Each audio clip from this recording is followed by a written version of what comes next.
Hi, my name is Emma Skelton, and while I'm not able to be at the Bourne Symposium in person this year, I'm happy to be able to share some updates on our work developing a full Stokes three-dimensional ice flow model of the Denali ice core site. And this work is on behalf of myself, Carlos Martin of the British Antarctic Survey, and my PhD advisors, Seth Campbell and Carl Kreutz. The Denali ice core was recovered from Denali National Park, Alaska. However, it was not actually drilled on Denali itself, which is the highest mountain in North America. It was actually drilled on the neighboring peak called Mount Hunter, or otherwise known as Bugui. The Denali ice core was recovered in 2013, and there was actually two twin ice cores that were drilled about a meter apart, and they reached from surface to bedrock, spanning about 210 meters in depth. Um, the record from the Denali Ice Core has produced really valuable insights into changes in the North Pacific hydroclimate. And there's been recent work from from Dom Winsky, of the stable isotope record of the bottommost ice from the Denali Ice Core that shows a significant dip in the signature. And this could be indicative that there is overturning or stratigraphic discontinuity in the bottommost portion of the ice, like we see in some other ice cores in Greenland. However, if the ice is stratigraphically continuous and there's no disruption, this could be indicative that the temporal record of the Denali ice core is actually longer than we previously understood. We know from discrete dating methods that the ice core spans at least the Holocene. However, if the signature is true and not disrupted, then it could be showing that the bottommost ice of the Denali ice core in these last couple of meters span not just through the Holocene, but potentially into the Eemian. However, understanding how to date the ice at the very bottom of the ice core site is challenged by the fact that layers are thinned increasingly with depth in glacial ice.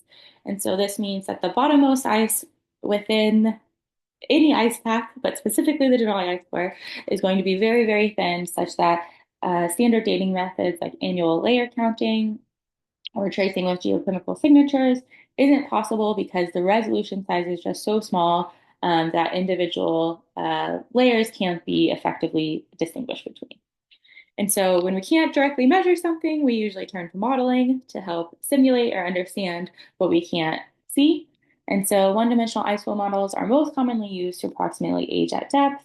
However, these models, like the Nye model and the Dansgaard-Johnson model, have been shown to both over and underestimate ice in the bottommost portion of ice cores from various direct dating methods that have been accomplished in ice cores from around the world.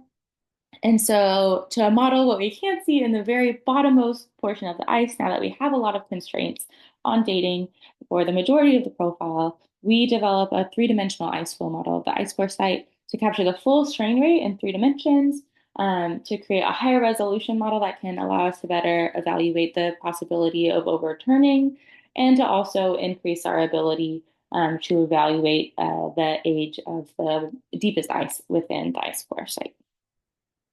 We use the full Stokes solution in our model because this solution captures all 9 components of the strain rate tensor. This method is computationally much more expensive than the shallow ice approximation, which is more commonly used in three-dimensional glaciological modeling. But we're able to use the full Stokes solution in our application because the Denali ice core site has a relatively small footprint. It's located on this alpine glacier that's very well constrained by some significant cliffs. And so we end up modeling just about a square kilometer, which is a relatively small domain compared to many other three-dimensional models of glaciers.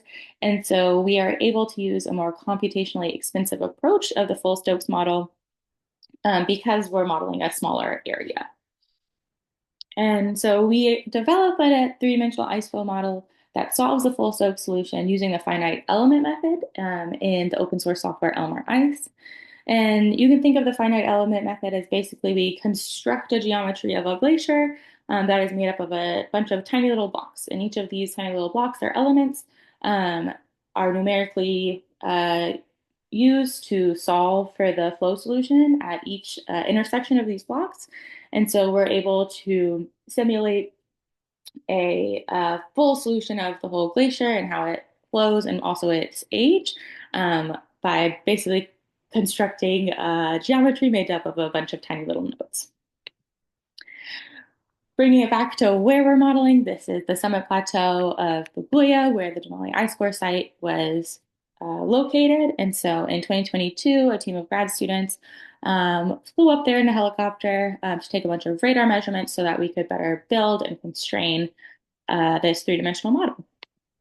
And so in the suite of radar data that we collected, we first collected a bunch of ground penetrating radar data, which allow us to calculate the ice depth across the area of interest. And then we also took measurements with phase sensitive radar, which allow us to calculate the vertical velocity within the ice pack. And we use this to validate our model once we've constructed it.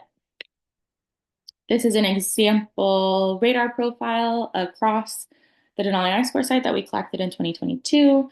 And it shows that the bedrock is undulating and the Denali ice core is drilled very nicely right in the middle of this kind of trough, so capturing deeper ice than surrounding it. And so we're particularly interested in what's going on in this trough itself, which only spans about 200 meters. Though we want to understand and simulate the broader flow regime across the summit plateau as well to see how flow dynamics may be influencing, potentially contributing to any sort of overturning near the base of the ice pack here. To construct our geometry for a three-dimensional model, we first take the ice depth measurements from our radar profiles, which are shown on the figure here, and then we interpolate them within our chosen domain for our three-dimensional model, which is shown by this bounded black box here with the reference point for where the Denali ice core site was drilled by the gold star. Once we've interpolated the ice depth measurements, we are able to construct a DEM of the bedrock topography, and then we sample that DEM with the information of surface topography from Arctic DEM to create a three-dimensional geometry, which is shown here. So this geometry is basically our bedrock DEM, our surface DEM, and then it's filled with a bunch of those tiny little nodes that we need to use the finite element method for our 3D modeling approach. We construct the mesh of our model or the distribution of nodes in an open source software called Gmesh, and we increase the resolution of our nodes in the area surrounding the about 20 meters closest to the Denali ice core site. And then nodes have lower resolution when we are further away from the ice core site so that we increase the or we speed up the computing time that way. We develop our mesh, we apply our topography, and then we run our model in Elmer Ice, and the results of that model are viewable in PairView, as shown on the right, for example. And the first thing we assess is the velocity output, or the flow field of our three-dimensional flow model, and we compare those results to results of measured surface velocity that were captured during the drilling season, and we see that those align very well. And then we also compare the vertical velocity measurements from our 2022 field season with the vertical velocity output of our model at the core site, and we see that those also reasonably agree. So once we do that, then we run our model through a secondary solver that calculates the age field of our model based on the thickness.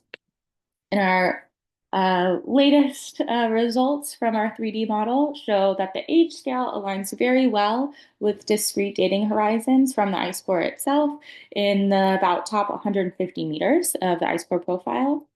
However, below 150 meters, our 3D model results deviate from discrete dating methods from both annual layer counting and carbon-14 measurements. And our model ends up overestimating the age of the ice compared to different dating methods that have been accomplished on the ice core itself. We understand that the discrepancy between the modeled and measured age in the bottom 50 meters may be best explained by significant changes in surface mass balance over time because of work that Don Linsky published in 2017, showing that the accumulation record from the Denali ice core has doubled in just the last 200 years prior to drilling. And over the 2,000-year record prior to drilling, the accumulation rate increases by almost an order of magnitude potentially. And so our current model is just constructed to solve for a steady state solution using an average accumulation rate over a 100,000-year interval. However, we realize now that the steady state model is not truly representative of the Denali ice core site, and the development of a transient model with time-dependent accumulation rates is in progress, and we'll be excited to share those results once we receive them.